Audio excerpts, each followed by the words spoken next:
Olá, família! Hoje nós vamos estudar Efésios capítulo 2. Aqui o apóstolo Paulo ele vai falar que por meio de Jesus Cristo é a unificação de dois povos, tá bom?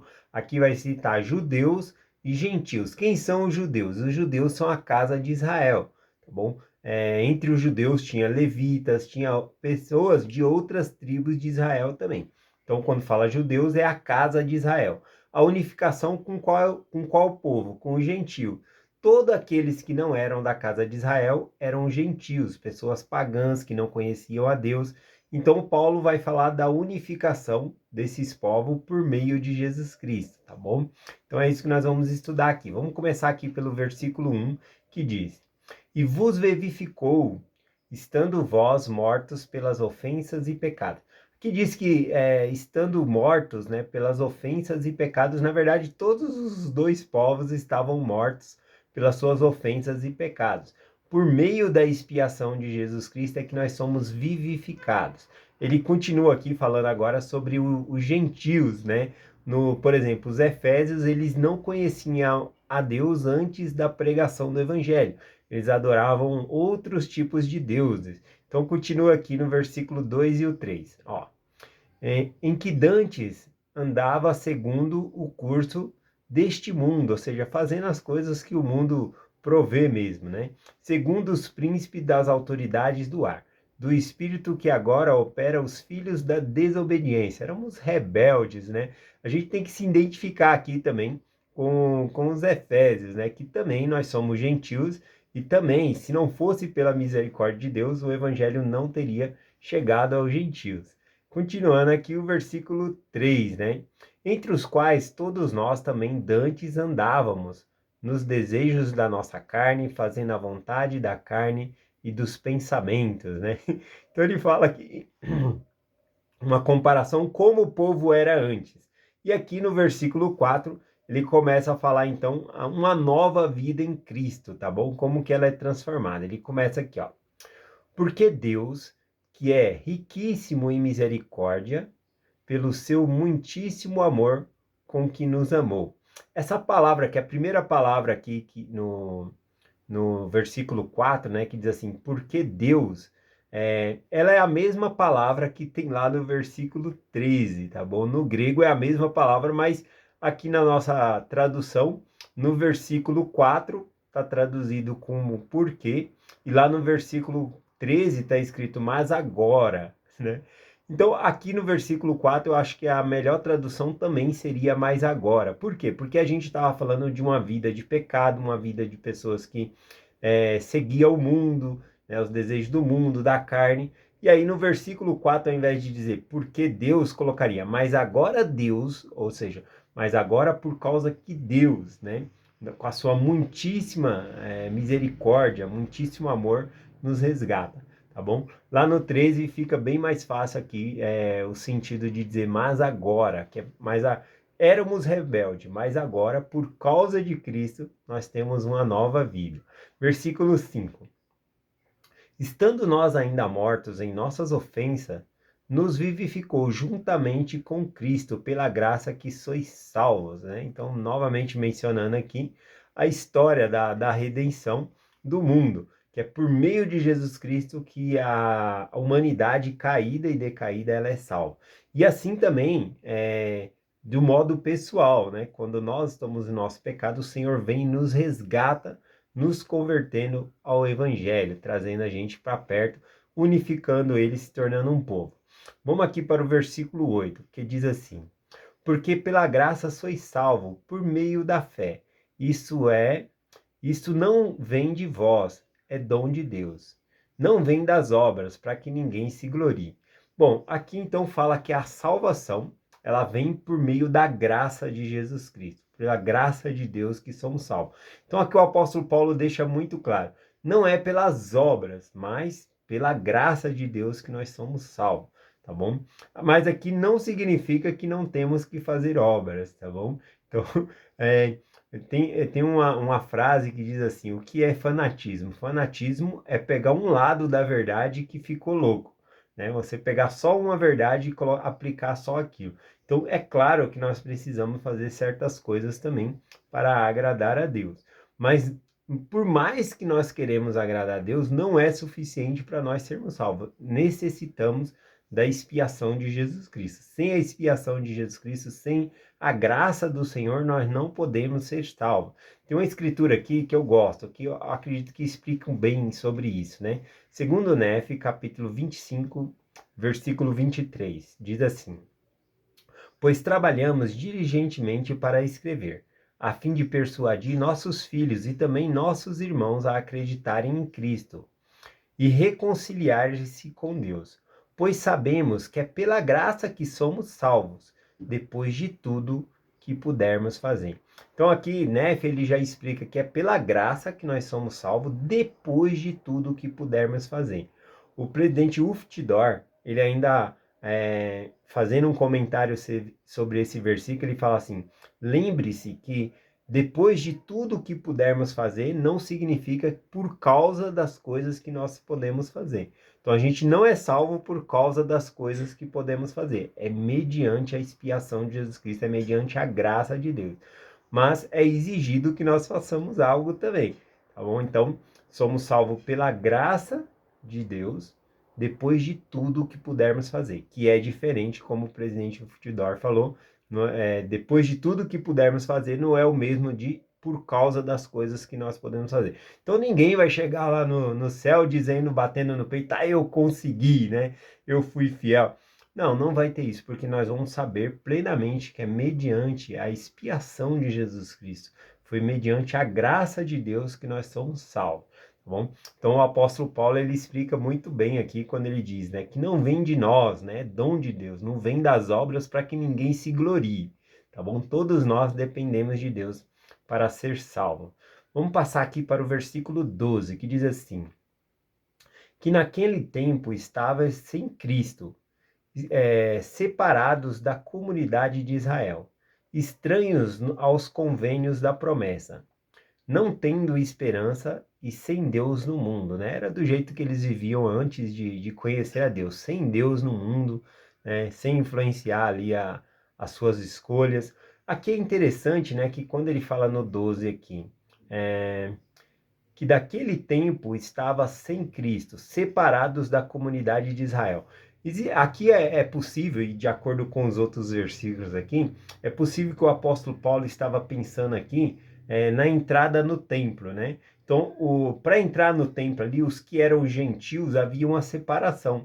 Existia o átrio dos gentios. Então, os gentios, né, por mais que eles fossem prosélitos, judeus, como, gentios convertidos ao judaísmo, eles não podiam entrar dentro do templo. Então eles chegavam até ali o átrio, né? Tinha um murinho ali, né? E aí daquele muro para lá não podia passar. Flávio Josefo diz que na entradinha do muro para passar para o templo ali tinha uma plaquinha escrito, né? Que quem passasse, né, morreria, estava por sua própria conta, que iria morrer por culpa própria ali. Então, tinha uma separação. Por mais que o gentil se convertesse ao judaísmo, né, tinha uma separação ainda, ele não podia entrar. E Cristo, ele derruba essas paredes, ele vai se tornar um povo só, tá bom? Então, eram dois povos, e agora vai se tornar um povo só por meio de Jesus Cristo. Então, ele continua falando, né, separados da comunidade de Israel. Já não vai haver mais essa separação, porque Cristo vai unificar, né, esses dois povos aqui. Estranhos aos convênios da promessa, ou seja, os gentios, eles não faziam parte do povo do convênio do Senhor, mas Deus também derruba essa barreira para que os gentios também possam fazer parte dessa promessa. Na verdade, Deus ele não tem dois povos, ele tem um povo só. Então, o povo da promessa é o povo da casa de Israel. E os gentios agora eles entram para a casa de Israel. Todos nós que somos batizados, nós somos aceitos na casa de Israel e fazemos parte dessa mesma promessa. Então Cristo ele derrubou todas essas barreiras aqui. E aí continua: não tendo esperança e sem Deus no mundo. Essa era a situação antes, né, de Jesus Cristo aqui. Então, aqui no versículo 13, então, vem aquela parte de mas agora, né, o que era antes. Tinha essa separação, e aí agora no versículo 13 diz assim: mas agora em Cristo Jesus, vós que dantes estavam longe, já pelo sangue de Cristo chegaste perto, né? Então a gente tem que imaginar aquele gentil que estava no átrio lá dos gentios para entrar no templo, não podia passar, senão morria, e agora, por causa do sangue de Jesus Cristo, agora eles podiam entrar, né? Aqui eu não estou explicando fisicamente, eu estou falando que espiritualmente essa barreira foi quebrada. Tanto que aqui não significa só a passagem dos gentios para dentro do templo, tá bom? Aqui o apóstolo Paulo vai muito mais a fundo nessa escritura, falando que nós mesmos se tornamos santuário de Deus, tá bom? Nós somos o templo de Deus. Bom, enfim, quando Cristo ele morre, também havia ali uma cortina dentro do templo que separava o lugar santo do lugar santíssimo, onde representava ali o reino celestial, a presença de Deus. E quando Cristo ele morre, tá bom? O véu do templo se rasga de alto a baixo, simbolizando que é algo divino que aconteceu, abrindo para que nós possamos entrar. Então, a separação dos gentios para entrar, né, no lugar santíssimo, né, santo dos santos, né, é rompido por Jesus Cristo, porque a morte de Cristo faz com que esse véu se rompa e todos nós possamos entrar. Então agora, antes tinha o átrio do gentio, o átrio das mulheres, e figurativamente falando, já não existe mais isso. Todos podemos adentrar na presença do Senhor. Bom, homens, mulheres, gentios, judeus, todos, né? Então essa escritura é muito linda por conta disso. Então o versículo 13 fala sobre isso, né? Mas agora, em Cristo Jesus, porque dantes estavam longe, mas agora, ou seja, pelo sangue de Cristo chegaste perto. Então é por meio do sangue de Jesus Cristo que nós se aproximamos do Senhor. Versículo 14. Porque ele é a nossa paz, a qual ambos os povos fez, derrubando a parede de separação que estava no meio. Então, novamente ali simbolizando o átrio e a parede que separava, que eles não podiam entrar, foi derrubada por Jesus. Então, o apóstolo Paulo ele usa, né, de tudo isso para compartilhar aqui aos Efésios, para compartilhar para nós que somos os gentios, que entramos na casa de Israel, né? E após entrarmos na casa de Israel, olha o que ele fala aqui, né, no próximo versículo 15. Na sua carne. Não, 15. Deixa eu ver, é o versículo 16. E pela cruz reconciliar com Deus em ambos em um só corpo, matando nele as inimizades. Ou seja, a inimizade que existia, né, entre a casa de Israel e os gentios deixa de existir por causa que, por meio de Jesus Cristo, por meio da cruz, nós somos unificados.